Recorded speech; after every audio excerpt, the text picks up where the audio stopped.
Live from iRacing's virtual Circuit of the Americas in Austin, Texas, we say good evening, sim racing fans, and welcome to Podium's continuing coverage of the BiS Radical Cup Canada Series.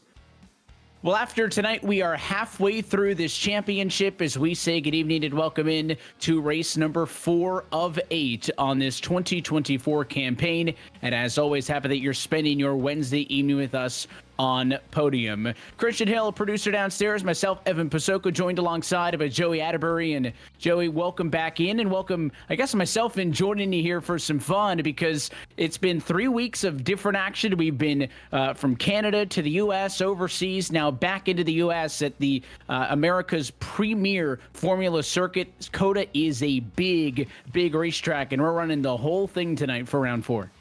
It is one of the most technical racetracks. It is also physically and mentally exhausting down there in Austin, Texas. But you're right, checking out the schedule, Mosport, Sebring, Donington, they are all done. Time to hop back over to North America, go down to Texas where everything is bigger. The speeds are going to be up, the braking zones are bigger. The hills are giant around this place. I can't wait to see what it produces. But then really after that, Evan, look at Laguna, Road Atlanta, Watkins Glen, and back to the very, very familiar Mosport for these drivers. It really is a who's who and a where's where of some of the premier facilities in North America, making up 7 of those 8 slots on the calendar. Again, that exception being the race from 2 weeks ago at Donington. And as we continue to follow the different championships throughout this season, of course, we'll be talking to you about the Pro, about the AM categories throughout. Those points championships are continuing to develop as drivers trackside right now in the qualifying session. As many as 10 laps they could put down in this 20-minute session. That'll set the grid for the first of 2 feature races on the afternoon. Of course, the shorter one, 8 laps, going to be on the board first. Then we'll do it with a top 10 invert for 15 laps to finish off the evening. We have seen this across all of the series on the BiS side of things, Joey, the different nature that those split features bring and how consistency over the course of the entire night tends to be key if you want to be talking about being competitive for a championship. Personally, I really like the format here, with the qualifying able to put down however many laps you really want to. But then those 2 races, you get to kind of have 2 different pitches here. You get to go out there, be really aggressive in that 15-minute sprint, kind of show a different side of your driving. But then the 30-minute feature, it might bring a different group up to the front. It really is pretty cool. And in addition to that, there are the 2 classes out there, the Pro and the AM. They're all driving the same car. It's only separated by the iRating difference. Everybody is in the same iRacing fixed setups, and as you can see on the screen here, it is only the color code that's the difference. That's how we tell the Pro and the AM team championship. And we'll be keeping you posted on who is who and where they run over the course of the night again, as well as where those drivers stand in those individual championships. There's a team championship on the line as well. So there is plenty for us to talk about as we continue racing into the afternoon here in the Lone Star State. There's a look at how the points shake out as we enter tonight's race. Again, the 4th points race of the championship. And on the Pro side, it is the number 10 machine of Suelio Almeida, who continues to lead that championship. That's a 19-point advantage over Alex Ellis, 27 back to Andrew Hardiman to make it up the top 3 on the Pro side. But the AM side just slightly bigger in favor of the number 91 machine of Tim Salvatore. His advantage 23 over Nick Horvath, Zach Buchanan 24 back. So it is interesting to note that a 4-point difference is a notable one, right? I mean, the leaders certainly have a level of cushion, Joey, but nobody has checked out yet through 3 weeks. But when we get into this middle portion of the season, the dog days of the championship, round 4, round 5, they don't have the prestige of being the opening couple of weeks. They don't have the hype about being the final few. This is where this championship for both the Pro and the AM category could be made and or lost. And it's important to watch those bubbles as we continue through these next couple of weeks, because they've kept it close. But with a short season like this and with those dual feature races every night, you just can't afford to have an off night. That margin for error is not there when we're talking about times, looking at practice, dozens of cars within a second of each other on the charts. It's that tight. Yeah, I call it kind of the meat and potatoes section of the season where you really just have to perform. You have to limit your mistakes out there on the racetrack. And this is the first real true test in terms of the racetrack. Sure, every single racetrack has its ups and downs and challenges, but COTA, from personal experience, it's mentally exhausting. It's physically exhausting. Well, maybe not so much here in the sim, but you have to be on top of it every single sector. If you blow one corner, it often feeds into the next set of corners, which will screw up really your whole lap, really, from what? Call it turn 2, 3 at the beginning of those S's. So the drivers have to be on top of it here today. And if you're trying to make your way forward in that points championship, yeah, you're going to have to limit those mistakes from here on out. It really is, technical, I think is the right word to pull away from that. And we see other tracks, really every track has a unique characteristic on this schedule to provide a challenge. There's going to be those rhythmic sections. You're going to have your long straights, your heavy braking zones. But this racetrack, unlike, say, Watkins Glen, for example, where that racetrack kind of molded into the ground around it, this racetrack kind of did the opposite. They did whatever they wanted in terms of the ups and downs. Not a ton of elevation change, minus the big run up to one, but you certainly have elements of that throughout. The other thing is, in these radical cars, this is a very wide racetrack. You can't necessarily approach a lot of the corners like you could in a faster a GT3 car, a Formula car, something with a little bit more get up. So it is unique to adapt how you drive this car specifically at this racetrack. It doesn't necessarily apply to how you would drive a different car here. Yeah, and you just kind of horses for courses, right? But every single week, these guys are showing up. They're pretty familiar with that Radical SR10 layout now. And so I can't wait to see how they attack it. But you're right here. We're getting that shot of turn 1 and that elevation that they essentially built out here.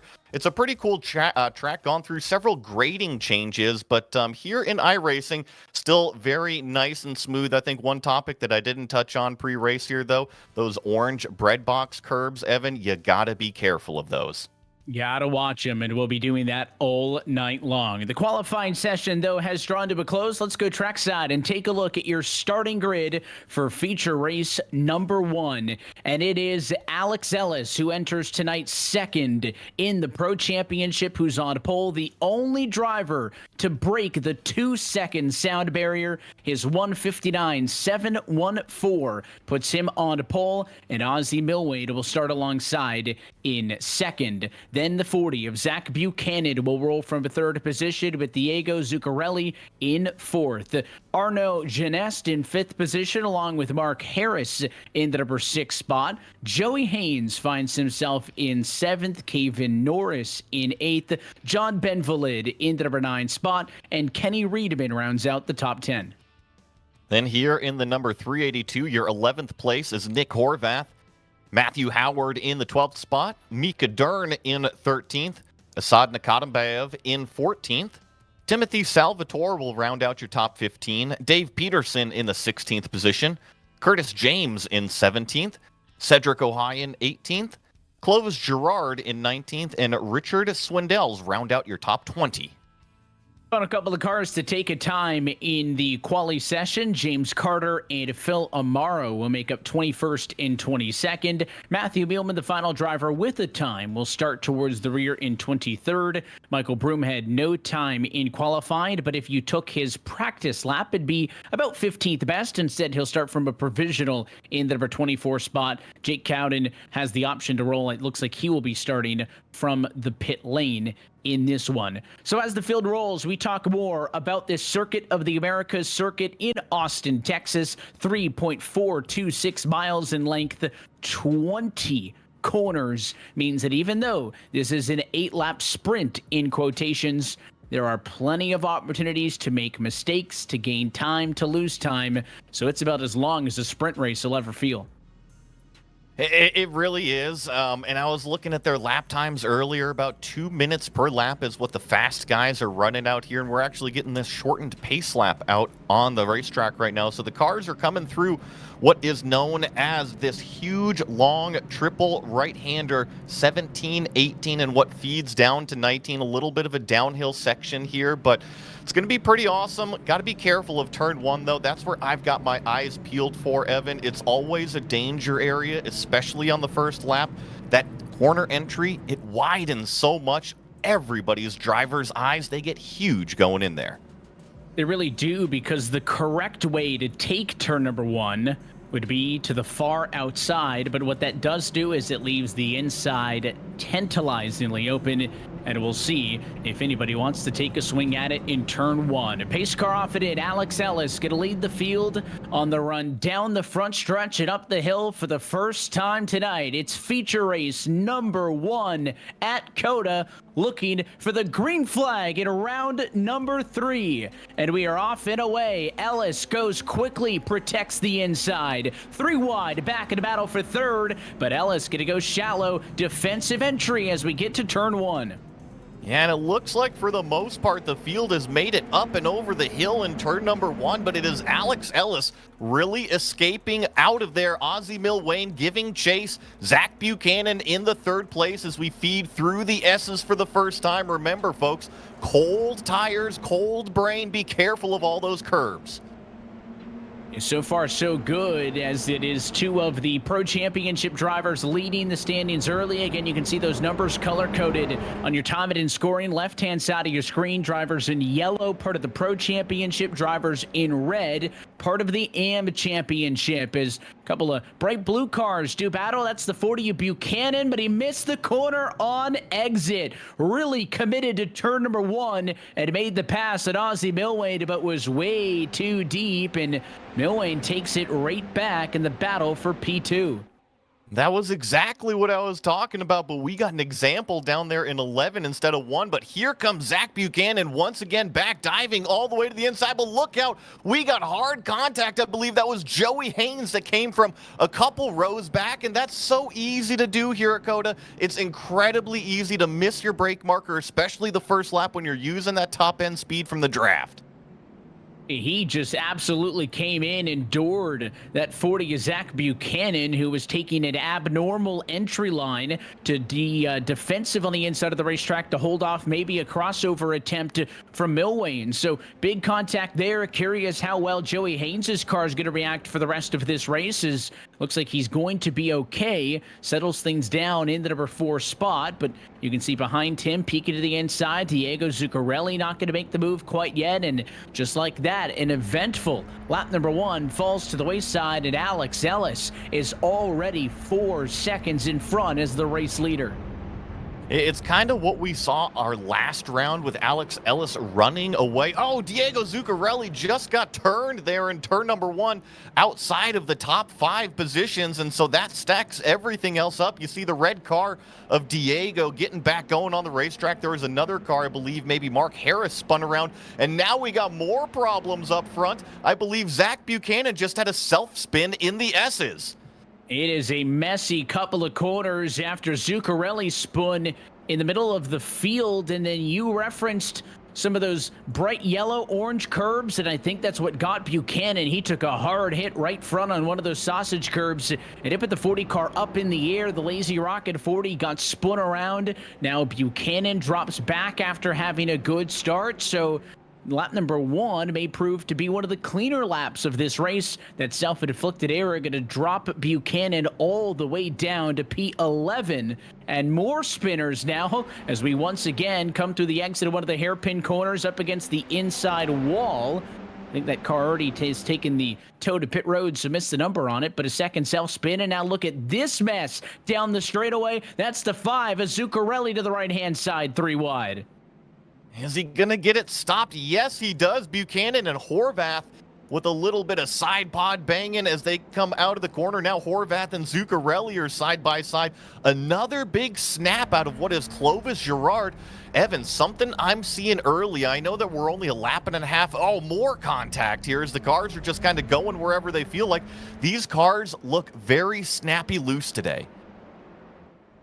There is nothing more fun to watch than when somebody is having a rough time in a race car, and it makes it a challenge for these drivers. They are fighting hard, not only against each other, but against this tricky COTA circuit. A little bit of a wide exit that time for Buchanan. Easy to spot the blue and yellow on that number 40 car as he continues again to try to bounce back after both he and Diego Zuccarelli dropped out of the top 10 after a good start. And maybe the 40 car hurt here because Zuccarelli, who took his own hit right here just a lap ago in turn number 1, made that look pretty easy. Not the exit he needed, though. Washes wide a little bit, and now back down to the inside is Buchanan. What that does do, though, is as they go through the S's, they'll alternate. Who's got in, who's got out, and squeezing clear with Zuccarelli, but he gives it too much. There goes the 5 car off and into the sand. Just a lot of oversteers, what I'm seeing out of these cars. Now, folks, if you're wondering why they are spinning off everywhere, I'll do my best to try to kind of explain it in layman's terms out here. This is a little go-kart. It is a very, very short wheelbase, so when you do have those yaw angles and you get those slides, it is very hard, very difficult to catch that car and continue the power slide. That's why we see so many of these snap oversteer moments. Anytime those cars get a little bit out of control, as you mentioned, they have been snapping back around on these drivers. Very hard to regain control once you overstep that boundary just a little bit. Couple of cars continuing to do battle. Here's a move down to the inside for the 123 of Arnaud Genet as he makes the pass on the number 27 to Clovis Girard. That'll be a swap for 13th and 14th position on the racetrack. And again, this track is such a tricky layout. I mentioned it's in the S's, but it's true really everywhere else. If you, say, have inside positioning, preferred lane, and you don't make the pass, it's very likely the next corner that you get to is going to be the opposite skew and put you on the outside in. So completing passes on the first attempt going to be key, as it looks like Genet has been able to settle his line down a little bit after going offline to make the passes. He's pulled a bit of a gap over Clovis Girard, who, again, now has to settle for 13th position. He still had a good night, though. Girard started 19th, so overall, still a net gain for him. That's a positive story, considering a lot of the people we've been talking about so far, Zuccarelli, Benvalid, and others who started inside of the top 10 have found themselves way back here in the high teens. Just trying to put it all together out here, and I gotta agree with you that sometimes it's just the over-unders that come the natural flow of this racetrack, as we see here with Clovis Girard holding off Arnaud Genet. Sometimes it is just the over-under, and then you have that snap moment. Look out, everybody else. Looks like everybody does avoid Clovis Girard spinning on the racetrack there, and now he does the right thing. He backs it up off of the racing line. Hey, tip of the cap to the 27 right here, rejoining in a safe manner. It's so easy, especially in those S's, to let the car roll, try to straighten it out quickly, and go in front of traffic, and a commendable effort to hold the brakes, be predictable.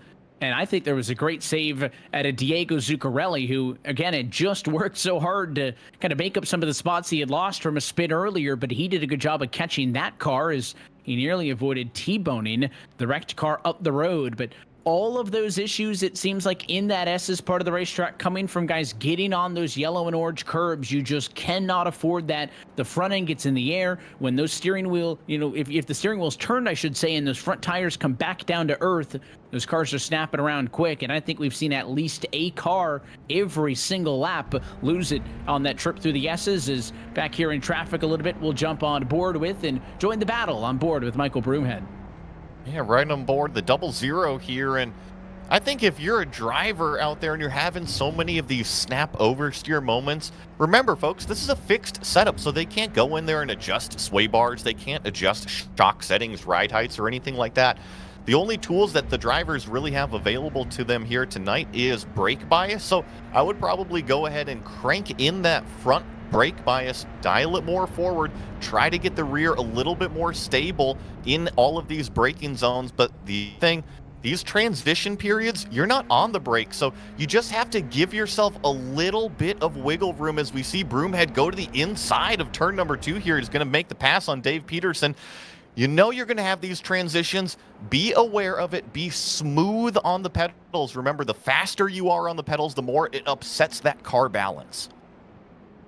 And that was a nice pass, not only from Broomhead, but Nick Horvath followed him through as well. So they both get the number of Dave Peterson, who will therefore slide back just a few positions and find himself now in the number 10 spot. Broomhead up to a race high P8.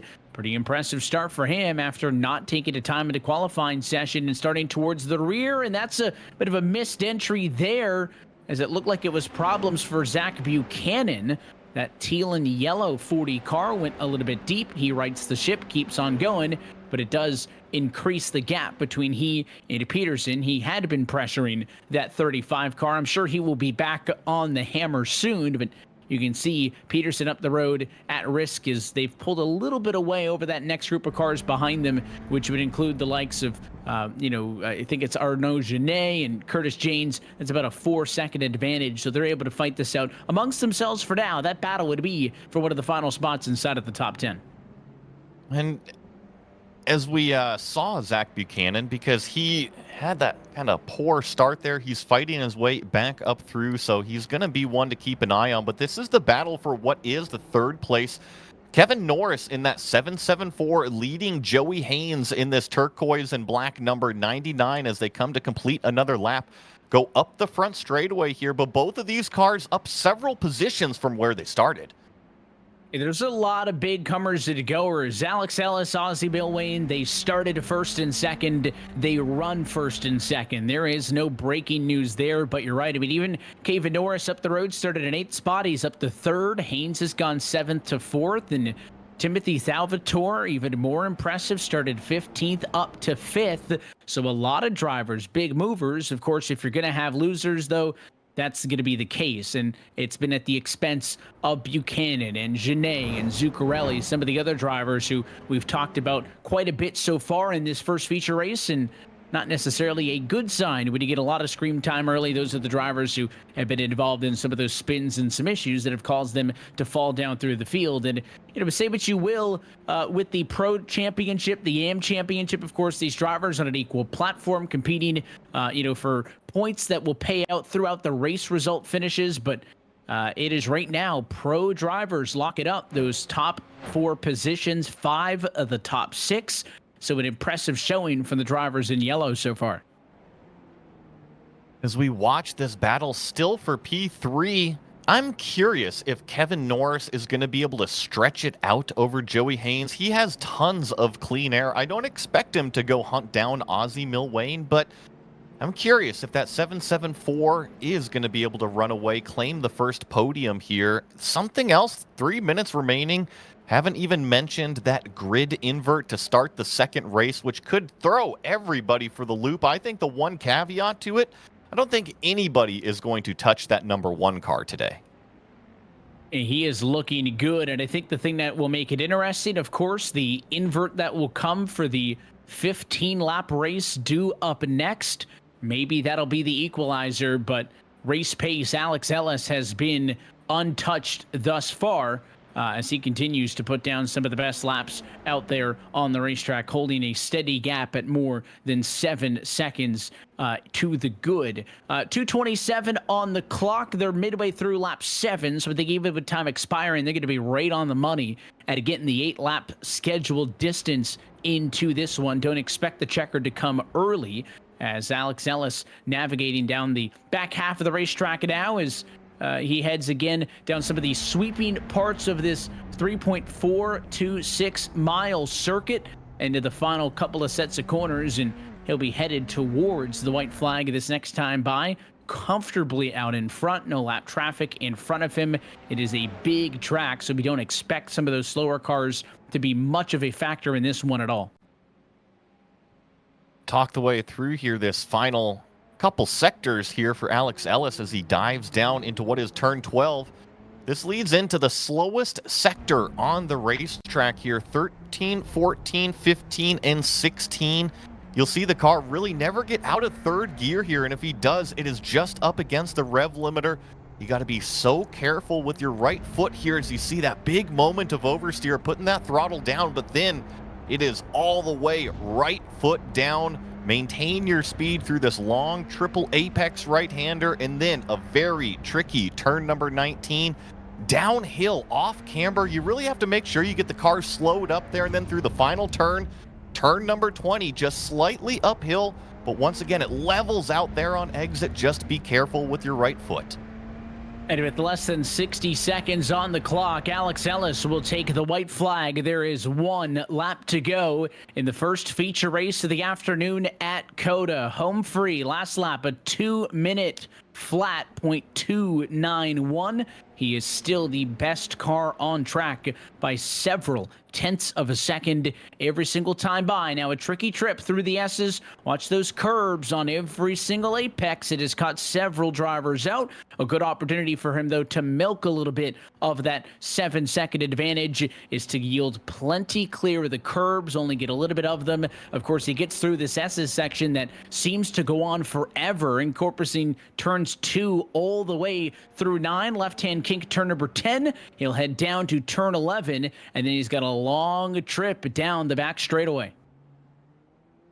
Here we are. That back straightaway doesn't have anybody in his mirrors. All he's got to do is hit all of his marks for the last half of this racetrack, and he will collect that checkered flag. I don't think anybody is going to be stopping Alex Ellis today other than himself, but we've seen so many of these drivers really have difficulties on the racetrack by themselves, not coming into contact with anybody else. So anything can happen with that grid invert. Remember, you got to show patience throughout the entire night. This is really just the aggression part of tonight.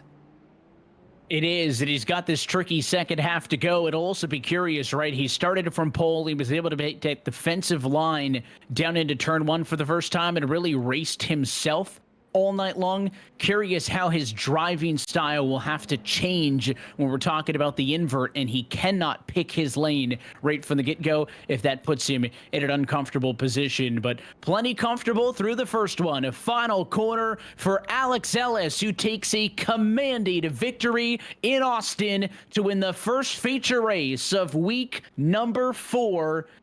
What an impressive drive for the driver of the number 1, and a statement victory as well for the driver who came into tonight as the runner-up in the championship, and of course coming off of a max points night for the last race of the round 3 circuit out in Donington. 25 max points for that one, and he is on a roll. Great performance when you're looking at those points. Ozzie Milwane and Kevin Norris, they round out your podium, and I think when I look at those results and kind of look at the big picture of it all, the one that stands out to me, Evan, Zach Buchanan. Remember how far up he started in P3? Well, guess what? Finished down in 10th. He's going to be your pole sitter for the next race. And that could be big. Of course, there are more points available for that feature compared to this sprint race, which is the shorter one.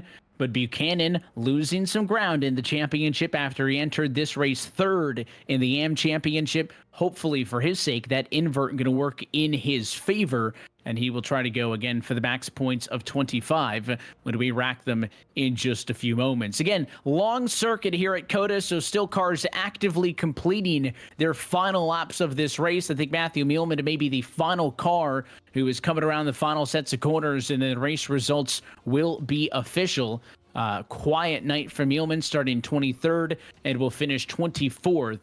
Jake Cowden did not make it to the full race distance in this one. He finishes his race about 5 laps shy and will round out the field in 25th position. So that'll do it for the first race of the afternoon. Let's take a look at your sprint race results for the first of 2 on the night. And again, the race win goes to Alex Ellis, 8.6 seconds over Ozzie Milwane. A huge statement for Alex in terms of the Pro Championship. Kevin Norris, Joey Haynes, Tilmy Salvatore come home inside of those top 5 positions. And again, the invert gets interesting when you talk about the likes of Kenny Riedman, Hassan Kadembev, Michael Broomhead, Nick Horvath, and the aforementioned Zach Buchanan, who with a P10 going to be lining up pole in just a few moments.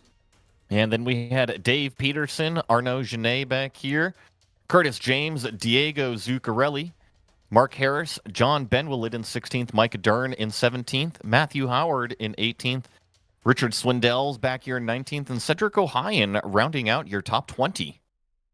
And then some drivers who didn't have nights so far that they would like to talk about that have an opportunity to bounce back. James Carter, Clovis Gerard, and Phil Amaro able to finish this one on the lead lap. Matthew Mielman, the last one to trickle across the line, 24th. And then, as I mentioned, Jake Cowden not able to make it the scheduled distance. He'll finish a total of 6 laps down and round out the field of cars who competed in the number 25 spot. So that's a look top to bottom at your full race results for the sprint half of tonight's program. And of course, we look forward to what is to come with a feature race coming up next that's going to be handing out even more points. But I think worth adding context, right? We talk about the championship, the pro, the AM class, the points that are on the line, but it really is unique when you talk about the different series in which BIS perform here on these Wednesday nights with us on Podium, and especially here tonight, Joey, the grand prize that these drivers in the championship are fighting for is a worthwhile one because it's a real-life radical experience. I mean, how cool is this? Everybody, we've got our sim rig in the basement out here. Not everybody is fortunate enough to be able to go and experience what a real race car can do for you. Well, here at BIS, they are giving that opportunity. As you see here, the thrill of a lifetime. Experience a genuine radical race car courtesy of Robert Burgess at Radical Canada here. And trust me, it's not just the pro, it's the AM class as well. So if you win the pro championship, if you win the AM championship, well, guess what? Radical Canada is hooking you up. You get to actually go and drive one of these monster go-karts. An incredible opportunity, and we have seen so many unique prizes here on the service over the years, and you hear the talk of sim to reality, and that'll be quite a prize to the champions of both our pro and AM classes.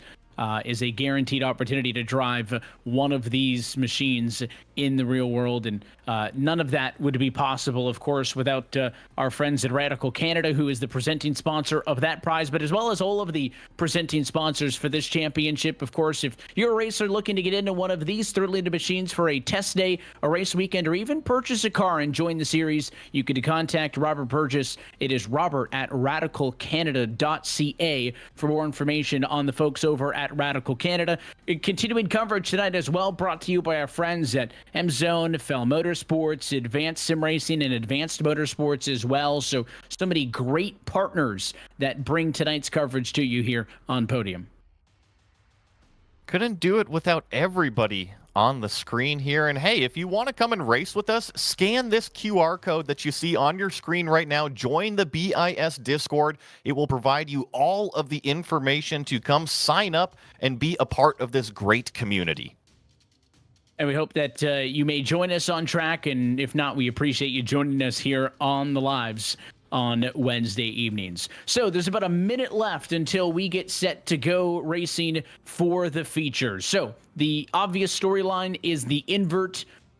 It is obviously going to be, I think, a challenge for Alex Ellis. I had referenced earlier, Joey, the fact that, of course, he got to pick his lane every single corner that he wanted to. However, not going to have that opportunity in traffic. Will that affect him? Well, what's working in his favor is he's going to have just about twice as many laps to get the job done. With an 8-second advantage, I don't think race pace is going to be a concern.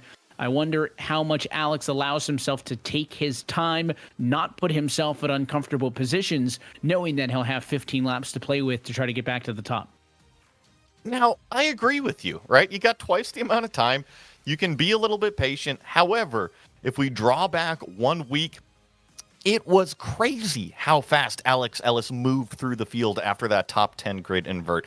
So I think that with his pace, as long as there's an opportunity and he can make that move safely, I would count on that number one car to be making up leaps and bounds of track position early on. However, you have to do it in the safe manner. I'm looking at these points championships, and Alex Ellis is up there. But with Suelio Almeida also in the hunt out there, you have to just kind of take each point, take each race as it comes. Don't be too aggressive. You started out today great. Let's finish it up. It is going to be key for him chasing Almeida in terms of the championship lead. And we are ready to go trackside and take a look at your starting grid for tonight's feature race at COTA. So again, courtesy of the invert, P10 in the sprint means it is P1 for the 40 of Zach Buchanan, who will bring us to the green flag alongside the 382 of Nick Horvath. Michael Broomhead was your biggest mover, going 24th to 8th in the sprint. He'll get 3rd on the grid for this one, and Assad Nakatembev will start alongside in 4th. Kenny Reedman will start from the number 5 position. He'll be next to Timothy Salvatore, who starts in P6. Joey Haynes in 7th, Caven Norris in 8th, and then again, your heavy hitters, Ozzy Milwane, P9, and the fastest man in Texas, Alex Ellis, going to have to make it happen from P10. And then in 11th, we got Dave Peterson along with Arnaud Genet. Nothing has changed with the rest of these names here. They do not get that grid invert. Curtis James starting 13th. Diego Zuccarelli here 14th. Mark Harris 15th. John Benvalid in 16th. Micah Dern in 17th. Matthew Howard starting 18th. Richard Swindell's 19th. And Cedric O'Hyan in 20th. And around out the field, you'll have James Carter, Clovis Gerard, Phil Amaro, Matthew Mielman, and Jake Cowden through your field of 25. So I'll tell you this, Alex Ellis has been a bad, fast man. He had a sprint race win and a feature race runner-up at Mosport to open the season. We didn't see him at Sebring. At Donington, won the sprint, won the feature. He's halfway home again to another perfect night. Joey, does the one car get there? We're about to see. I think that things are kind of trending heavily in favor of Alex Ellis, but what I'm really curious, this group of kind of the top 5, top 6, we didn't see it, but at the end of the sprint race, it was 5 cars locked in a head-to-head battle for the last 2 to 3 laps. It might provide a huge scrap right in front of that number 1. It is going to be a fun show to watch. Of course, we're happy that you've been with us, and buckle up because it's going to get good. Max points now on the line for the feature race. Pace car off and in. Nick Horvath in the red car off to the inside, but it is Buchanan with the early launch in the teal car. Green flag in the air. We're feature racing in Austin. Up into turn number 1, 3 wide. Are they going to get it stopped? It looks like Horvath is going to go way to the outside of the track. Look at this. Alex Ellis has already moved his way up through the inside. Now he's looking to the inside for already what is 4th position. Big mistakes from Horvath. P2 missed turn 1. Broomhead P3. He spun out, so that made the job maybe a touch easier as well, as Alex Ellis has been able to march his way through some of the traffic and finds himself inside of the top 5. Bit of a small mistake there. Sets him back slightly. You can see Broomhead and others trying to fight their way through the field, but as they race to the back half of this COTA circuit and survive the S's for the first time, it is Buchanan 1, Nikonimbev 2, and Horvath 3. More big dives into a heavy braking zone. That looked like the aggressor and all of that might have been Kevin Norris to the inside in the teal car. Yeah, looks like Kevin Norris, Joey Haynes, Ozzie Milwayne, also considered Timothy Salvatore, all about to go 4 wide potentially down towards turn number 12. Believe it is Ozzie Milwayne all the way to the inside here. He's going to take away that position. Remember, Ozzie finished 2nd in that sprint race. He's working his way up through just like Alex Ellis. He's done a good job. Bit of a poor exit there, though, again, as these corners continue to switch back, but the saving grace is inside positioning in the next turn. Norris going to hold off Joey Haynes for now, but again, a poor exit a couple of times in a row there. Norris just too wide on the exit, open up the door. It costs him the spot to Haynes, maybe more, because Timothy Salvatore trying to make the move. This battle ongoing for 8th and 9th position. Some small breathing room back there in the midfield, but as we come to the end of lap number 1, Zach Buchanan building a bit of a defense. He is 2 seconds ahead of the battle from 3rd on, or even 2nd on back, I should say. So it's been a good start for Buchanan, but we are far from done because Alex Ellis on the move up at the front of the field, just ahead of this duo. The red, white, and blue number 1 of Ellis makes the pass that time on Nick Horvath, and he is now inside of the top 3 with his sights set on Nikonimbev. Yeah, Assad's going to have his hands full, his mirrors already full of this red, white, and blue number 1 car. So I have a feeling it's going to be coming sooner than later for that 2nd place position. But Zach Buchanan doing an excellent job out front, doing everything he needs to, trying to run away. And there's the poor exit from Assad. He's going to go defensive all the way down to the inside of the racetrack. Alex Ellis chases him down there. He's going to try to capitalize on one of these over-unders, but gets stuck to the outside of the racetrack. Great piece of defense, and now it's a drag race down the back straightaway. Bev doing everything he can to make this difficult for Alex Ellis, but he persisted on the outside, and now it is that monstrous run from a turn 11 all the way down to turn 12, topping 160 miles an hour into the braking zone. Bev still down on the inside. Ellis forced to go the long way around turn number 12, and as they get to 13, sideways that time, Bev tried to go for the cross, couldn't make it stick, and you can give Alex Ellis P2. Look at the fight out of Bev, though. He made that mistake. He lost third position to Nick Horvath in the process of that, but he is right back into attack mode all the way underneath the rear wing of this red number 382 as they chase down complete lap number 2 here at COTA. And this is quite a train forming from second place all the way down to Kevin Norris in the 774, which is 8th. Oh, there goes the sod. He's been under pressure for this entire lap, and a couple of mistakes are going to hurt Hassan Bev as he had a little bit of a loose exit in the battle with Ellis, that time on his own and unassisted, loose off of that final turn 20, and now he misses turn 1 again. It is all falling apart for Bev, who has so much speed, gained 7 spots in the sprint race, but maybe a little bit flustered by that one error. And the rhythmic nature of this COTA track means if you get off your game, you're going to see 2-3 mistakes in a row like that. And he's got to settle in here. A long way still to go. That 230 still has plenty of chances. When it rains, it seems to pour on the racetrack. And yeah, even in iRacing, when you overheat those tires, kind of have to take a little bit of a mental break, let the car cool down for a few corners as well. I think it caught out Bev as we see. Oh, there's some more potential contact going down there into turn number 11. I'm looking at P4 position because Ozzie Milwane is making the move on Kenny Reedman right now on the 42, going down this back straightaway. Ozzie Milwane has been working his way forward, not quite as fast as Alex Ellis, but now he's up into that 4th place position. He's been doing a good job of working against the invert for Milwane after starting to back at 9th. That's kind of the trend, right? Haynes has moved forward. Norris has moved forward. They've been able to get past the likes of Bev and Salvatore. Broomhead, unfortunately, didn't really get much of a fighting chance after getting 3rd courtesy of the invert. He had that spin early and has not been able to recover. He's back down in 19th, but those faster cars with those higher finishing results in the sprint race have been able to march their way through traffic and are challenging with Buchanan and with Horvath, who are kind of the strong suit drivers there who continue to do what they can to hold their ground. That's the 99 of Joey Haynes, the green and black radical, as he's going to try to draft off of the back of Kenny Reedman as they go up the hill to turn 1.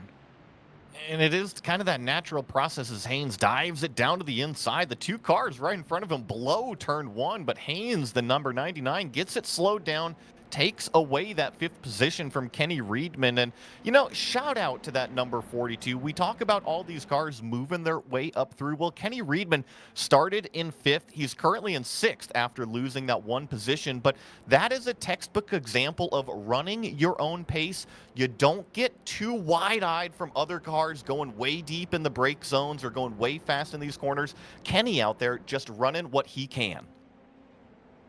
But exactly that, and that is the key, right? Especially in a night into which we have seen so many self-inflicted errors. Now, admittedly, more of them, I think, to this point, happened at the start of that sprint than what we've seen in this feature. So maybe these drivers have figured out that car positioning or where that line is just a little bit, but race the racetrack, race yourself. This is such a complex circuit that, yes, you're going to have drivers use it a bit of the draft to catch you on these long, high-speed straightaways like this. There are plenty of 90-degree corners that allow moves like this. A big dive to the inside as it is the 774 in Norris trying to make the pass on Kenny Reedman. But at the end of the day, you dictate your pace, you dictate your race as this impressive battle goes side by side a couple of corners. Norris ends up on top in the end, and he'll bring his teammate, Arnaud Genet, through as well. That was a great move, yeah, from those 2 team cars as we jump up. This is going to be the battle. Nick Horvath chasing Ozzie Milwane. So Ozzie just made his way through on this black and red number 382.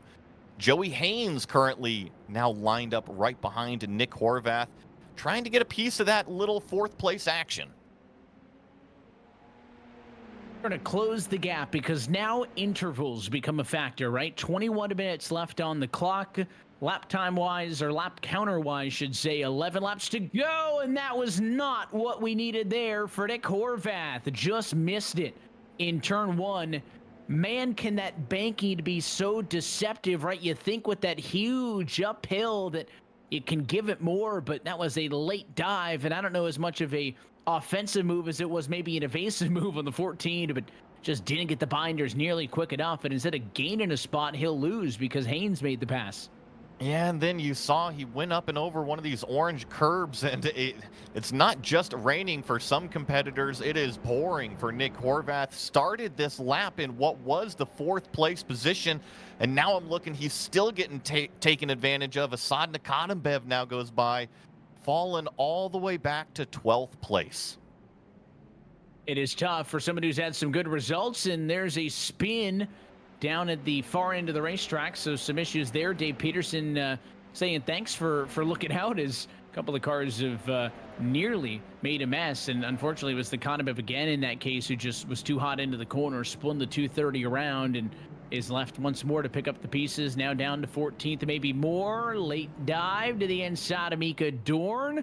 69 flinched a little bit, got out of the way, and up the road some more side by side. That's Nick Horvath around the outside in the 382 to make a nice pass on Peterson.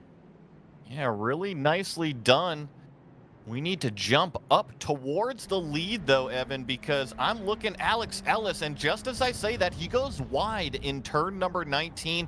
Honestly, one of the more tricky corners on this entire racetrack, but he has hunted down Zach Buchanan. He was 3+ seconds behind the leader, and now he is within half a second, closed it all the way. The lead is on.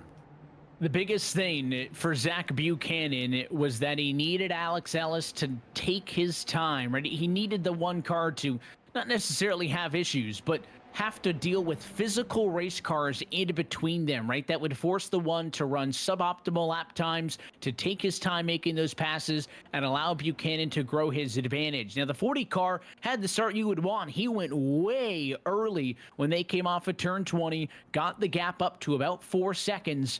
But when Alex Ellis gets to clean air at lap number 3, that is just so much time for him to cook with. Last lap time for Buchanan, a 2-minute 01.493. It was a 2:04.96 for Ellis. So you're talking about a lap every single time he's making up 1 second per. So that explains how over the course of laps 3, 4, 5, and now 6, that 4-second gap has become a no-second gap. And the question is now, if you're Alex Ellis, when do you make the move? He's going to look to the inside in the dive down into the tight 90-degree plus corner, and Zach Buchanan doesn't try to park the bus. It is done. Alex Ellis rips the Band-Aid off, gets clear, and he is now in the race lead in this feature. The only person that is going to stop that number 1 car now will be himself.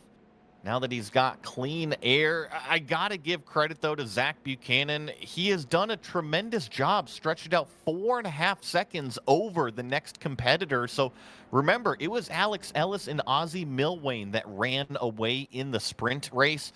Well, this turquoise and yellow number 40 of Zach Buchanan certainly showing up here in the main feature.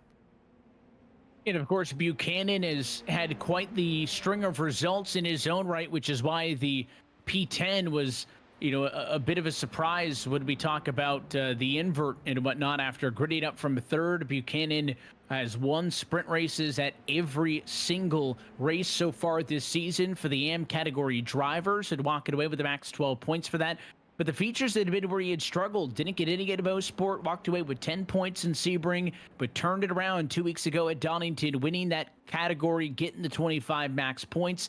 And the benefit for him, again, is look at those highlights on the leaderboard column on the left-hand side of your screen. Buchanan may have lost the top spot, but his advantage back to the 91 at Timothy Salvatore is big. That is the gap in terms of who's winning in the AM category. And Well, yeah, it would be nice for Buchanan to claim top spot overall. It is still a great position for him to be when we're talking about the class championship that he is fighting for, especially when you consider he was chasing Salvatore coming into tonight's race. That's how they lined up in the championship. So that's worth noting when you talk about who's got the upper hand right now. And when we look at those points graphics, and really Buchanan's doing a terrific job to hang on to the back of Alex Ellis here, by the way. But or I should say, both the Pro and the AM championships get that radical experience. So Zach Buchanan, like you were saying, Evan, may not be winning tonight's race overall, but doing everything possible to try to claim those championship points, get all that closer to driving a real race car.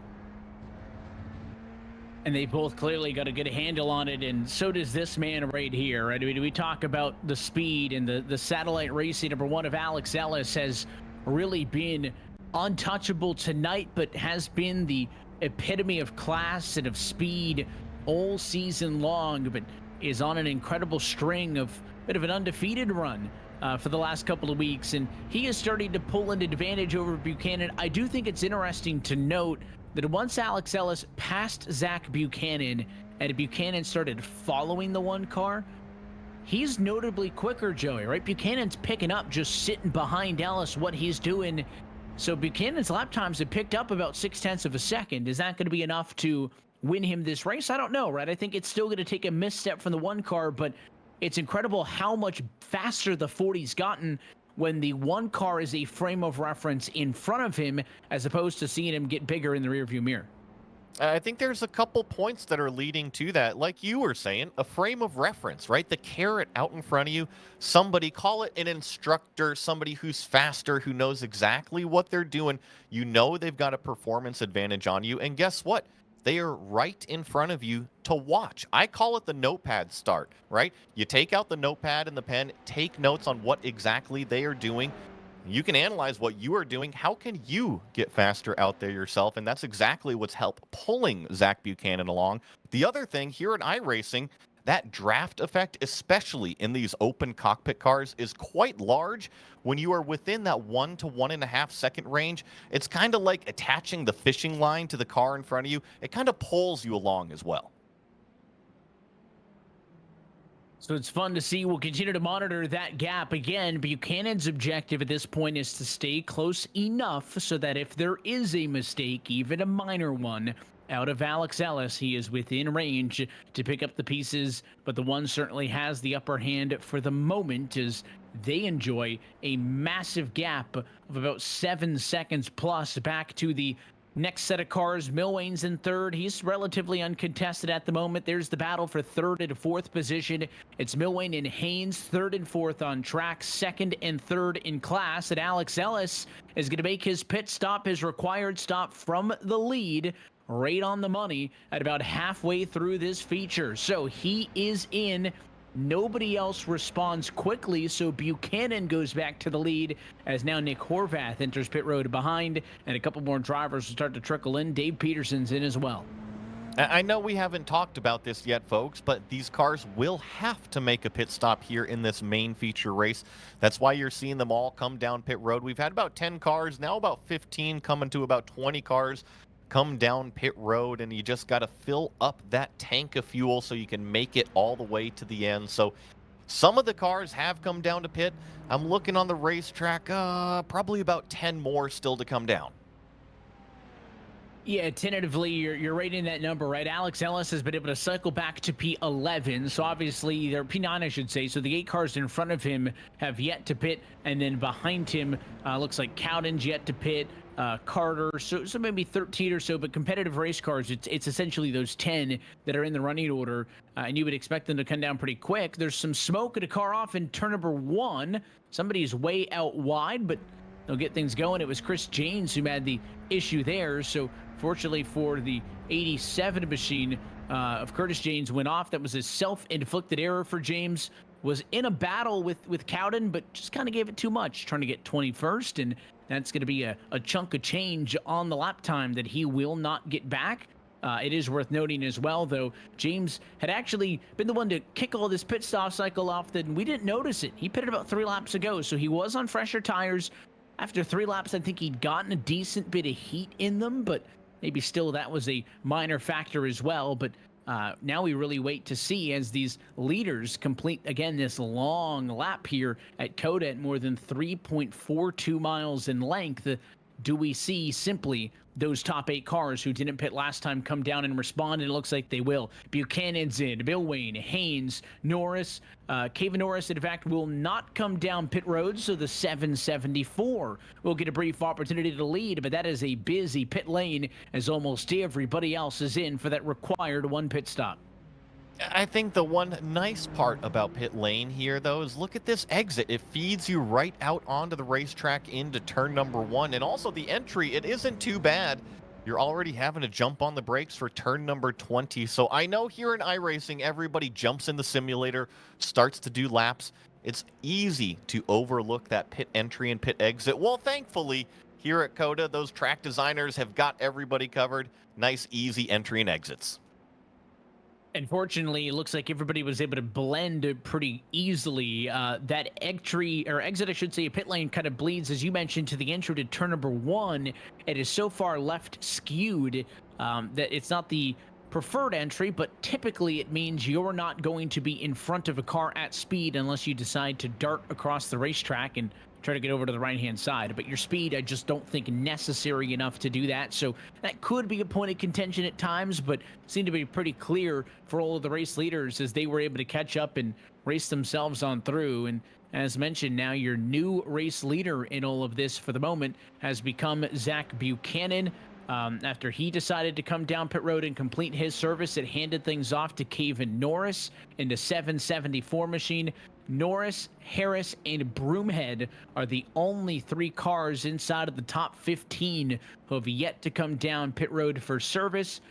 Once that is completed, you'll see Ellis cycle back to the top spot, and then it will be the home stretch as we are inside of 10 minutes to go in this 4th feature race of this BIS Radical Cup Canada Series Championship.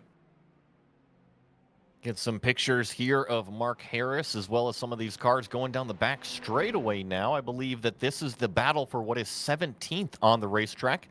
Clovis Girard down to the inside here. He's got Richard Swindells to the outside. Also Curtis James, who we were highlighting, had that little bit of spin in that turn number 1 just a lap ago. But now it's Swindells and James through this very slow section here. Curtis James in that red car is going to get that position, move him up to 19th. So he tries to bounce back after starting this race in 13th position. There's been a decent bit of big movers. The aforementioned Alex Ellis, who is now taking over the race lead in this one once more after Caven Norris decided to come down pit lane and complete his service. Everybody, those at least 3 mentioned drivers that I talked about earlier, they've been down pit road. Still waiting on Phil Amaro, I believe, to come back down pit road, but he has not had a night so far that he's been looking for back in P20s. So amongst your race leaders, the pit service is complete. Not a ton of movement. Buchanan slips back a tad off of Ellis. That gap has grown to about 2 seconds or so, but what has really ballooned is the battle from 3rd, 4th, and 5th, right? Milwain and Haynes had been much closer to Buchanan before the pit cycle. They lost time and all of that, but Haynes may be under fire before this thing is done. That battle for 4th might be one of the top fights on track as we get closer to these closing laps, because everybody else in front has got their gap. 3 seconds for the lead, 4 seconds back to 3rd, and there is now the pass as you can see them flipping on the scoring pylon. Joey Haynes makes the pass on Caven Norris. Yeah, and I think that Caven is really going to kind of want to battle this. He has been hunting down the number 99 and his teammate Arnaud Genet in that number 123 car. He is right behind. He is now the caboose on this 3-car battle. So you see the 2 black, purple, and yellow cars. That's Kevin Norris, Arnaud Genet, applying the pressure to this turquoise, green, and black number 99 of Joey Haynes for the 4th place position. Come down through the final set of corners here at COTA. Make sure you get your right foot planted as you come out at turn number 20 here, but not too aggressive over that little crest. Those unit sim sports entries are very easy to find out there on the racetrack, and there's a good onboard perspective with Arnaud as he heads up the hill to turn at number one. Looking ahead, there's his teammate Caven Norris, Joey Haynes as well. They make up the three-way battle for fourth, fifth, and sixth position, and is probably, again, the closest stuff we're going to see inside of the top five. Maybe not necessarily top 10. There are some pairs that are close together further back, but at least for this moment in time, the top 10 has settled down, and now we'll see if you've been saving anything in these cars for this final push, right? You had the opportunity to come down, take your mandatory pit stop. 6 minutes to go. Close it in on the end. Now's the time to give it 110% and see if you could get an extra spot or two. I think the bulk of the movement has been completed. It's about putting the icing on the cake and finishing this one off strong. Well, and actually, Joey Haynes not finishing that corner off very strong. Here comes Kevin Norris. He's going to go to driver's right. So side by side for what is fourth place position. Kevin Norris on driver's right already is clear of Joey Haynes going into the brake zone, chops down the nose. Looks like he's going to keep it on the racetrack in the pass that he tried to do last lap. He was able to accomplish here on lap 12. It's the pass, and because Haynes was therefore offset to the inside on the entry to the corner, he wasn't able to get the exit. And you can see he was just kind of off that entire complex, right? Your one corner entry at the, if it's the start of the S's, if it's the start of this back complex, which I think is probably the trickiest spot on the circuit, it just messes up the next 2 to 3 corners, and that's going to be in the end what allowed Caven Norris to get the advantage that he was able to pull. And now Norris sole possession of the number 4 spot, third in class. We'll see if Haynes, Janae, do they continue to battle in the battle for 5th and 6th on the racetrack? Zuccarelli has been quiet so far. He's a little bit behind this group in 7th. Riedemann, Salvatore, and Benvalid round out your top 10. These three very much, though, the closest trio on track. And now the question is, took you 2 tries, but you got the spot. Now, if you're Caven Norris, do you run away? Do you build the gap? Because Haynes ain't going away. That's only about a 3-car length advantage for him as they race back through the S's on lap 13. I think if you're Norris right now, you're getting on the radio to your teammate saying, hey, Arnaud, can you go up and apply some pressure here to Joey Haynes? Because I thought I was going to be able to shake him, but he is still there. This is the area of the racetrack that I really felt that Kevin was faster. And look at it. He has stretched it out over Joey Haynes. It's actually now that pressure coming from Arnaud right behind that number 99. Go through turn number 11. Get squared up, and Joey Haynes falling back to about 3/4 of a second. That's not going to help his slipstream. Meanwhile, the number 123 already closing it up. He is starting to close in and now makes his look to the inside, but second guesses. He was getting that momentum a little bit late, but it's a blown corner anyways for Joey Haynes. Haynes saw Janae look, overdrove turn number 12. Now a big bobble there, and through goes Arnaud Janae. So it was simply the pressure applied by the 123. That was enough to upset the 99 car. Haynes makes a mistake or two. He slips to P6, and Janae follows his teammate Norris through into the top 5. I learned that the easiest pass you can make is one that you don't have to make at all. Just go up there, apply the pressure, force the driver into a mistake to go off the racetrack. That's exactly what those 2 team cars did. They went up there and they simply bullied Joey Haynes off of the playground, forced him into a mistake, and now he's got to pick up the pieces. But I'm looking at the time. We're under 3 minutes left. Where did it go? Running out of time, and I think just like on the previous, we'll be right on the money to take the white flag the next time by, completing 15 total laps in this feature race at COTA. You are not missing anything in the battle for the race lead. Alex Ellis has been able to lead the last several laps consecutively. We saw Buchanan lead the opening 6. Norris led 1 on the pit cycle. but Alex Ellis will, in the end, lock in most laps led as he's been able to march out to a 7-second advantage over Buchanan to P2. Milwain still third, I think far enough out of reach for Caven Norris. Would there be a battle between Norris and Genet? The teammates at fourth and fifth will keep an eye on that as they pull away from Joey Haynes, and that may give a little bit of late race inspiration to Diego Zuccarelli. That's that off red car just in the foreground, background there now, as he is starting to close into Haynes. I think the stopwatch going to be working against the 5, but you mentioned the carrot dangling in front. At least he's got something to try and go get. Yeah, you're right here. He has actually closed it down now to about 1.3 seconds behind Joey Haynes. So the problems for that number 99 has forced him to fall directly into the clutches of this number 5 red machine back here. Something else, I know that we don't need to jump to him, but Arnaud Genet, I like to look at that big Bob Ross picture, the entire landscape of tonight's race, and we always have the big movers and people that fall down, but Arnaud Genet in this main 30-minute race up 7 positions, he didn't get that grid invert. He started outside of the top 10 and has driven it up inside of the top 5. Very good job.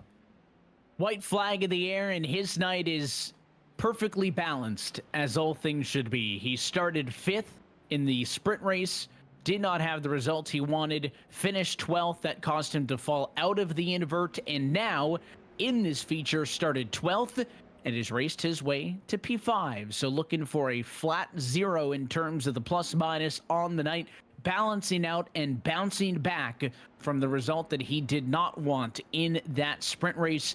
And again, having your better race of the 2 be in the feature, going to help you out in the points conversation in that championship as well, because after tonight, going to be 4 weeks down and 4 weeks to go on the road to crowning this BiS Radical Cup Canada Series champion. We jump back out in front, though, with Alex Ellis, who is headed down the back straightaway for the final time.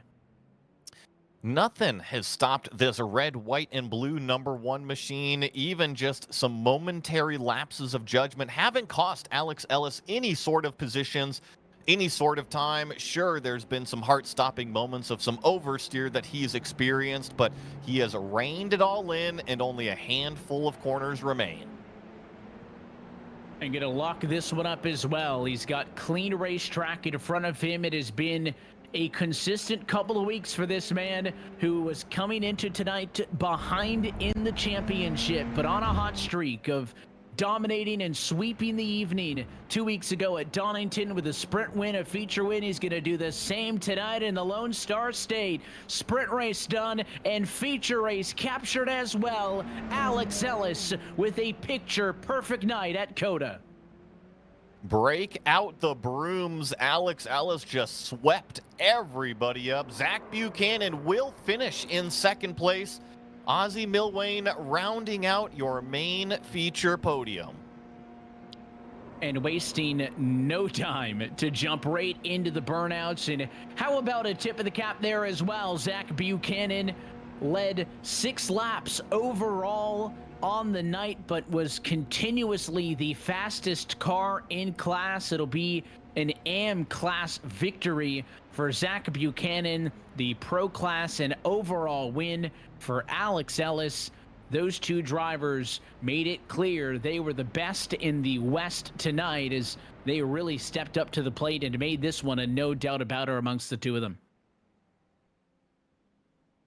Great racing here. BiS always provides it. Happy to be on Podium Esports, providing all of this coverage. Evan, dude, it's been so good. I honestly wish it didn't end so early. It flew by. You're talking about, 15 laps. It goes by quick in a 30-minute sprint. It just feels like you don't got that many lap times, but credit to the drivers. They complete 15 laps. You're talking about 20 corners every single trip around this place. That's over 300 turns, 300 opportunities to make a mistake, to gain a position, to lose one.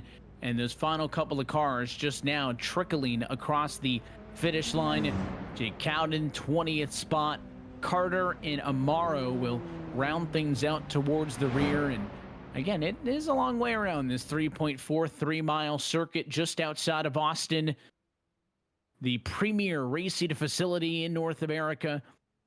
And it is now officially time expired. We are done. 4 races down, 4 races to go. We're halfway through this Radical Championship. Let's go trackside. Let's take a look at your race results for tonight's feature race. Again, Alex Ellis, the main story, wins the sprint, overcomes the invert to lead the most laps en route to a second consecutive feature race win. He finishes ahead of Zach Buchanan, who has an impressive night, winner in the AM class, led 6 laps total. Great stuff out of both of those drivers. We'll be talking with all of them in just a little bit. Then the pro drivers really showed up, right? Ozzie Milwayne, 3rd overall, 2nd in class for the pro drivers. I had a 4th overall and 3rd in class for Caven Norris. Makes up your podium finishers for the pro category. Arnaud Genet, along with Joey Haynes, 5th and 6th overall. And then for all the issues that Diego Zuccarelli had in the sprint, he comes home 7th overall and 2nd in class in the feature, ahead of Timothy Salvatore, 8th overall and 3rd in class for the AM category, just ahead of John Benville in P9 and Amika Dorn in 10th. Then in 11th, we have Mark Harris in the number 36 car. Kenny Reedman finishes in 12th. Nick Horvath in 13th. Matthew Howard in 14th. Cedric Ohayon will round out your top 15. Good day for Cedric, up 5 positions in that race here. Michael Broomhead, unfortunately not the day he wanted after being the biggest mover in the sprint race earlier. He finishes in 16th. Richard Sundell's in 17th. Asad Nakatambayev in 18th after some early problems on the track. Clovis Girard in 19th, and Jake Cowden will round out your top 20. It was a uneventful one for James Gardner, who finishes exactly where he started in 21st, and then Phil Amaro will round out the cars who finish this one on the lead lap. Curtis James was under power. He'll settle for a 23rd place result after starting in 13th. Matthew Muehlman does not make it to the race distance, and neither does Dave Peterson, who has a rough go after starting in 11th, just missed out on the invert by 1 spot, and then had an early spin that put him back. That is a look top to bottom at your full race results tonight from COTA. We'll take a quick opportunity to step aside. When we come back to COTA, we'll talk with your top finishers in tonight's field, and then get you ready as we head off and continue deeper into the championship and preview something that you can look forward to when we say let's go race it again in a couple of weeks' time for round 5 of this championship out west in California at Laguna Seca. You're watching Podium's continuing coverage of the BiS Radical Cup Canada Series. Post-race coverage is next. Why Radical? We build race cars. We race iconic tracks. We set lap records. We build friendships. 3, 4. We create champions. We make racers.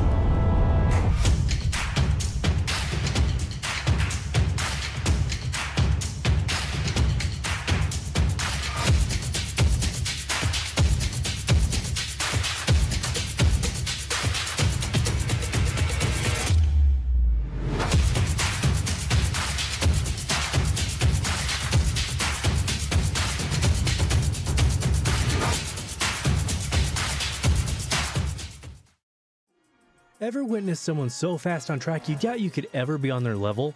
The mission of Advanced Motorsports is to demonstrate the speed is achievable for everyone.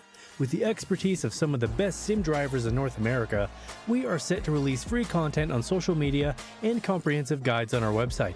For those seeking the ultimate experience, our Advanced Motorsport Institute and personalized coaching sessions are the way to go. No matter your level of experience, we invite you to follow us on our social media to learn to be fast.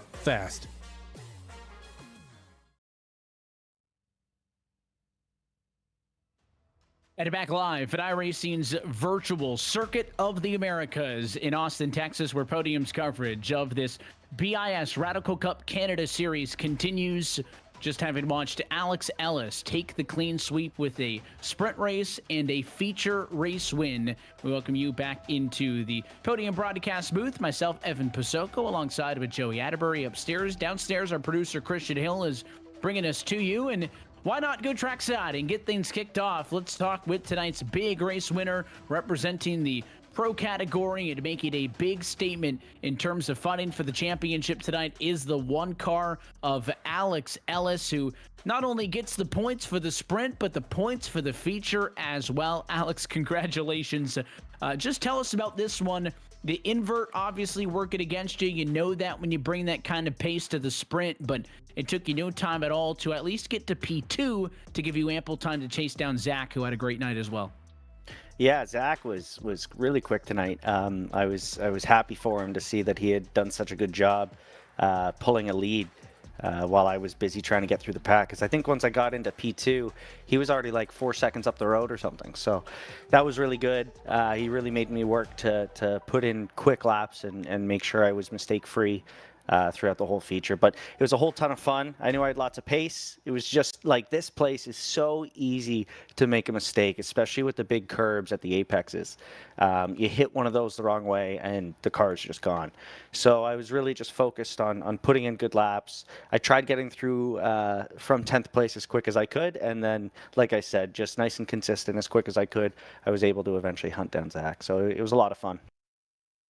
And your first race stateside as well, not having seen you at Sebring, right? We've seen you at Mosport, at Donington, now here at COTA to kick off the U.S. Heavy second half of the season coming up next. But, you know, this is this night not too dissimilar from what we've seen out of you for the rest of the year, right? We see you with the sprint race win in the opening weekend, just shy of taking home the feature race win in that one with Almeida getting just ahead of you. But same song and dance at Donington 2 weeks ago. You win the sprint, you win the feature.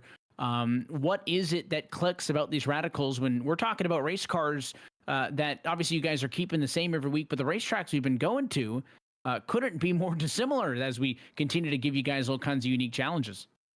Yeah, I know that the difference in circuits that we're going to is a ton of fun, because the Radical has pretty cool handling characteristics. It's a really lightweight car with a decent amount of power. This SR10 is a really powerful car, so it moves around a little bit, and you have to be comfortable with the car sliding a bit, and it's a very fine line going from a gentle rotation, happy slide into a big moment. So I think kind of finding that line and dancing right on it is a super fun challenge, especially with the different circuits. And now that we're going into the US, let's call it the US season, I'm really excited because I love the US tracks. Laguna up next.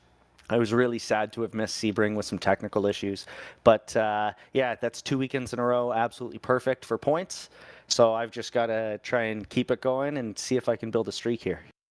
What will that key be as we go race it again in 2 weeks' time at Laguna Seca, right? I mean, that racetrack, much more like a Watkins Glenlet we'll see later, in which the racetrack is shaped by the ground around it, whereas here at COTA, the designers of the racetrack kind of had free reign to control those ups and downs at will. Is the key going to be anything specific to Laguna Seca, or is it as simple as don't change what has been working so far?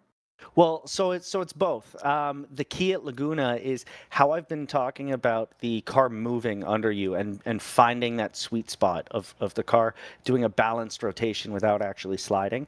Laguna has so many high-speed corners that have a natural camber built into them. So if you can find that balance with this car in those high-speed corners, it's just going to hook up and you're just going to be a rocket ship. So I'm hoping that basically I can focus on the same things, carry it forward, try and find the sweet spot with this car at Laguna, and yeah, just keep this run going.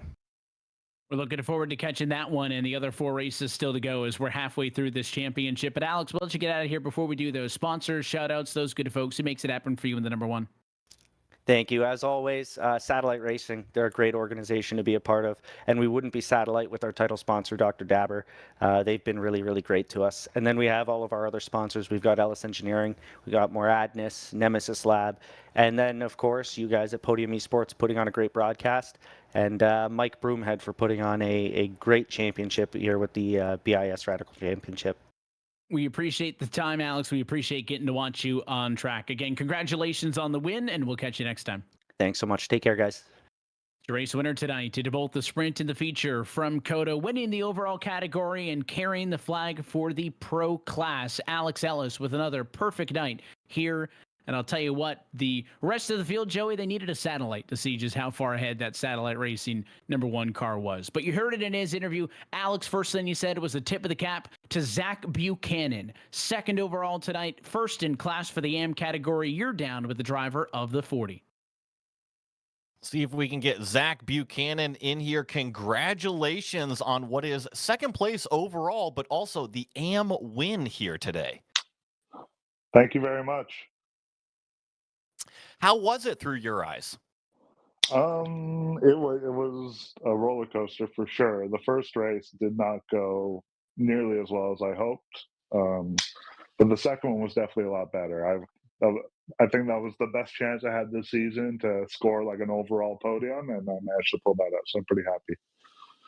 It was quite a turn of events between the sprint and also the feature.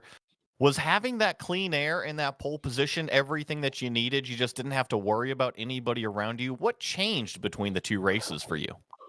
Having a clean air was definitely helped. I almost felt like I jumped the start in that second race. I got so far away from everyone into the first turn. Um, but that definitely helped. But like, I also just reduced mistakes. I mean, in the first race, I got hit, but then I also just ate one of the sausage curbs and just went flying, and that totally ruined my car. So second race, I avoided stuff like that, put down the laps I needed, and yeah, got there in the end. You came in about a dozen points behind Tim Salvatore. You outscored him. You outscored Diego Zuccarelli. In terms of the points championship, you're looking pretty good, and we go to Laguna Seca next time out. How do you feel in terms of your confidence at that track? I'm going to be honest with you, not confident at all. That is probably one of my absolute worst tracks. I mean, I that's going to be one I'm going to practice for ahead of time. That's for sure. It's really, that one's just going to be about getting the best result of it best result out of it that I can. I can't guarantee I'll do much better than that. Well, good luck the rest of the season. Go put in that practice time. Thank you for coming and racing with us. And is there anybody that you want to give a shout out to? Yeah, I just want to give a shout out to Alex, Ozzy, Tim, Diego. All had a good race tonight. It's been fun racing them this season. So yeah. Well, that was Zach Buchanan coming home second in the main feature race here, driver of the number 40. And we'll continue things on down the pit lane. I believe next up on deck is going to be Diego Zuccarelli. We talked a lot about him in the sprint race, had some challenges. It has a great bounce back in the feature for the second overall for the AM class, and it'll be a 7th in the race. Diego, congratulations on what we had referenced as a real good bounce back for you, right? You clearly had speed all night long. You qualified well in the heat, but now it was a little rough for you. So tell us about the march back after getting 14th on the grid. Yeah, see, it was like kind of like a roller coaster of a race. Like race one didn't go well, got stuck in traffic, and I couldn't get out of it. Yeah, second 14th, it's not the best position to start, but I decided to pit early. Like I was kind of like losing pace. So yeah, that actually like helped me like pretty much like gaining 7 positions, I would say, at the end. Yeah, climb up from 14th. You finish this one in 7th. How do you balance, P7, which is a top 10 result? It's what you want, but P2 in class, right? Where does that rank for you, knowing that, you had Salvatore, Ben Vulid, Dorn, not that too far behind you, and that was a lot of points that you were able to hang on by staying ahead of those guys? Yeah, in class it's been like a good result at the end. Like I knew like Zach was fast, and as I said, like given the first race where I don't know exactly like how many were like in front of me, but definitely like a whole bunch. I wanted to try and minimize the loss.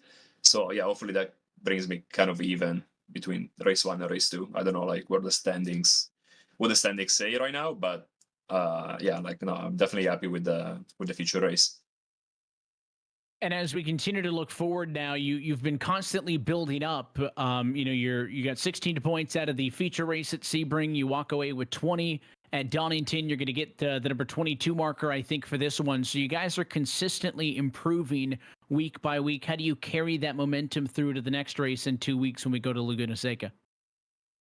Yeah, just keep like practicing, like trying to find that balance, that feeling of rotating the car in the right way, and yeah, mostly be consistent. At this point, is a matter of having like a decent pace, but mostly just keep putting it like in the top positions because the points count at the end, right? That be the key. And we are 4 down and 4 to go. Diego, we'll let you get out of here, but we'll give you the same opportunity while we have you. Anybody you want to say hi and thanks to? Yeah, well, actually, my dad is gonna have his birthday tomorrow, so I like to say hi to him. Well, a happy early birthday to him, Diego. We appreciate you sticking around and chatting with us again. Congratulations on the good result tonight. Second in class. Enjoy the 1 week off, and we'll catch you in Laguna Seca. Thank you, Ivan. Take care. That is your P7 overall finisher, P2 in class. It is a big points night for the driver who continues to improve on a week-by-week basis and marches forward towards that top spot in the championship. Good bounce back tonight for Diego Zuccarelli. We'll continue our post-race coverage. Mike Broomhead is now standing by trackside with Joey. Well, Mike, nice to have you here in the booth. I know it was a little bit of an up and down day. How was it for you out there? For me, it was a bit, it was just try to hang on and see what I could get out of it. Race 1 was definitely better than race 2. Had a few little spins, probably caught on camera a few times, so didn't go as I had planned, but at the same time, it was just nice to finish those races and score as many points as I can on a track that was difficult. Well, I'm loving the amount of competitors that are showing up every week. I love the prizes that you guys are putting out on the line. You know, is there anything that you want to mention about all of these BIS series? Because between this and the F1600 series, it seems like you guys are rocking out. Yeah, it's going well. Like we're really excited to have the guys that we do have and the interested groups that are still filtering in. We still have space that people can jump into the F1600s, and we've got the IndyCar series coming up in the springtime, so we've got plenty of spots open for that. It's going really well with everybody showing up to these races, and you know what, we're out here having fun, but also some good prizes. And obviously there's a few people away today, but they'll take their drop and we'll apply those and see where we're at for the next round. Well, I asked everybody else looking forward in the championship. You know, Laguna Seca is coming up next. We noticed the cars were a little bit of a handful here at COTA today. Are we expecting things to be reeled in a little bit next time out? Well, you'd hope so. Laguna to me is usually pretty low grip with the surface mixed with the dustiness of it. So I'm kind of looking beyond Laguna to the fast flowing tracks, as I previously mentioned I'm not bad at. So I'm looking forward to those. A lot of people like Laguna coming up, but you know what? It's going to be interesting how these races sort of develop and who's going to end up on top. But you know what? Buchanan, Salvatore, and obviously Alice in the Pro Series, and with Milwain up there as well. They're all doing brilliantly well. So we'll see how it goes. A long way to go still. Well, Mr. Broomhead, the floor is yours. Anybody you want to thank or say it is now your shot? Yeah, thanks. Of course, everybody who's come out today, Radical themselves, for putting up the prize. But I also want to mention FEL. They're getting the main championship, the real championship, ready to get together. Obviously, this is a sim counterpart to the real life Radical Cup Canada. So they run SR8s and SR3s most of the time, SR10 every now and again. So obviously, go onto FEL, motorsport.com and Radical Canada, and then check out the real races. Go to go and get some tickets. Reach out to some of us where we race in real life as well. So come out, see us in real life as we come into the spring. But for now, thanks for joining us on here, and see you guys next week in the F1600s. Well, that was driver of the 00, Michael Broomhead. A big thanks to Mike and everybody else for giving us a little bit of time post-race in this one. And I think it's interesting. I mentioned off at the top, right? We get to week 4. You call it the meat and potatoes of the season, right? Are those trends from the first 3 going to continue on? Are people going to slip up and make mistakes? And I think it only tightened up stuff in reality in the championship. I think on the pro side of things, obviously missing the top driver and the points makes things interesting. The drop will factor into that as well. So we'll have a pretty good picture, though, of what the next steps will be with 4 races down, 4 races to go. This championship is not ballooning by any stretch of the imagination. Plenty of competitive things, and it means that every week from this point on is going to be important, just like it was tonight. But I think we saw some great racing out of both classes. Absolutely, and that AM Points Championship is tightening up. After round 4, COTA, we are done here in Texas, and I think looking forward, the biggest difference that I see at Laguna Seca, it is not a fast racetrack, at least in comparison to what we just raced here today. So I really do feel like it'll suit these Radical SR10 chassis a little bit more, but then after Laguna Seca, another road racing classic with Road Atlanta and Watkins Glen. But then we mentioned it, back home to the all-familiar Mosport to close out that season. Enjoy starting the season and ending the season in our home and native land and headed back to Ontario to Mosport. That's going to be a fun one. It'll see, what will be the parallels? How much has it changed? Who was fast November 15th? Who's going to be fast March 20th, right? How much have these drivers grown in the sim over the course of this season? You'll have to wait till we get to that final round of the championship to know that much, where we'll crown both the pro and the AM titles. There's a team championship on the line. There is so much more to talk about. But all of that will pick up in about 2 weeks' time at Laguna Seca. Because until next time, that is it for us here tonight from the Circuit of the Americas circuit in Austin, Texas. Again, I want to thank all of the presenting sponsors of tonight's coverage for making these broadcasts possible. For our friends at Radical Canada, the proud providers of the championship prize for both categories. If you want to either purchase a car to race in the series, take a test, or a race weekend, whatever involvement you are interested in, you can contact Robert Burgess at robert@radicalcanada.ca for more information, as well as our partners with M-Zone, FEL Motorsports, and Advanced Sim Racing and Advanced Motorsports. Want to thank all of them for being a part of making this series possible. And the biggest thing is right there, Joey. Scan that QR code and get in on the action here on Wednesdays. I love it. You come join the community, and that's exactly what you need to do. We saw 25 plus cars out here at COTA. I would love to see the community grow, and I know Mike would too. And we look forward to having you with us, either on track or joining us live on podium when we do it again in 2 weeks' time. But on behalf of our broadcast team tonight, for our producer downstairs, Christian Hill, for myself, Evan Pasoko, and Joey Atterbury, I want to thank you all for tuning in, and congratulations go out to all of your race winners tonight. But it was another night of Mr. Alex Ellis, who continues to make a statement in terms of the Pro Championship. We're back in 2 weeks' time. That is Wednesday, January the 31st at 8:30 p.m. Eastern Time from iRacing's virtual WeatherTech Raceway at Laguna Seca. That race and every race of the BiS Radical Cup Canada Series can be found exclusively here on Podium. Until next time, good night from Austin.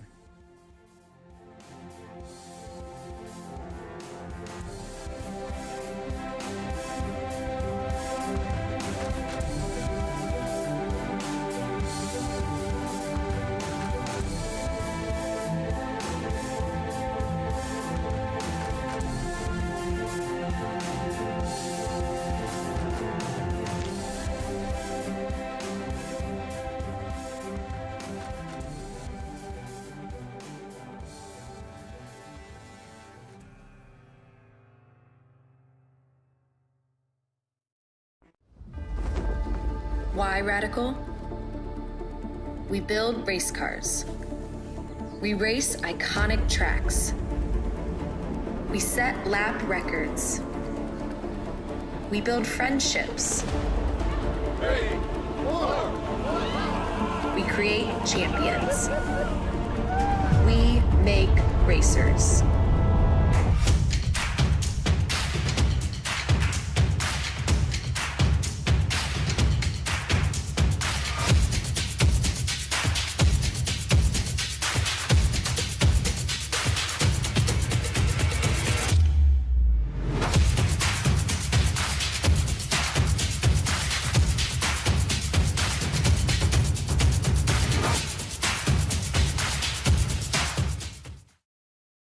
Hey there, I'm Nicholas Dubois, co-founder of Advanced Sim Racing. We are a Canadian company. So what we did here today is for a real petrol head. He's really passionate about cars, as you can see behind me. We did a turnkey solution for him based on his needs. We try to gather as much information as we can on our client. And like we did today, we install a D-Box system, we install ultra-wide cube control steering wheel. We try to provide the best quality for your budget.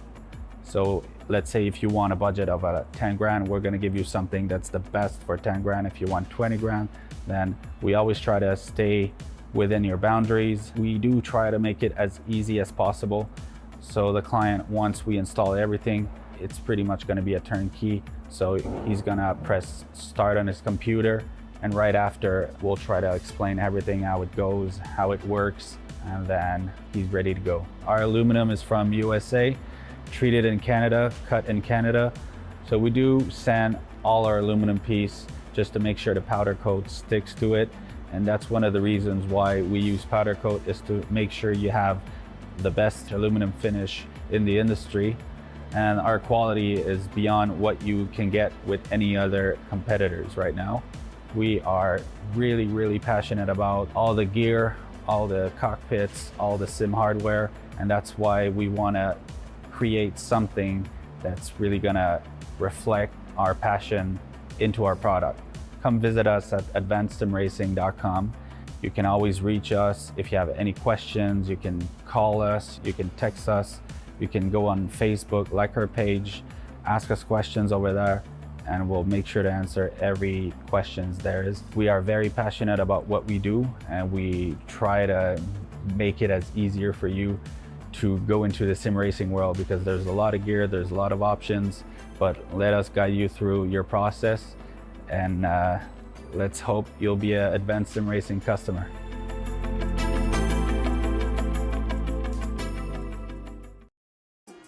Ever witnessed someone so fast on track you doubt you could ever be on their level? The mission of Advanced Motorsports is to demonstrate the speed is achievable for everyone. With the expertise of some of the best sim drivers in North America, we are set to release free content on social media and comprehensive guides on our website. For those seeking the ultimate experience, our Advanced Motorsport Institute and personalized coaching sessions are the way to go. No matter your level of experience, we invite you to follow us on our social media to learn to be fast. Racing isn't easy, but experiencing it is.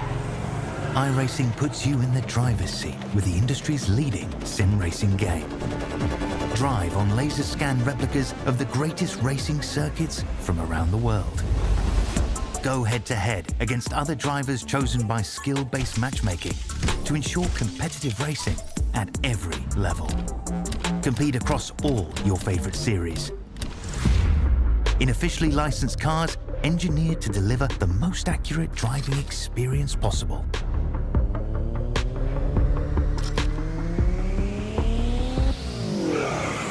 Join a race or host your own with players from across the globe. Race against the computer or in a league with friends. Feel the thrill behind the wheel. Visit iRacing.com.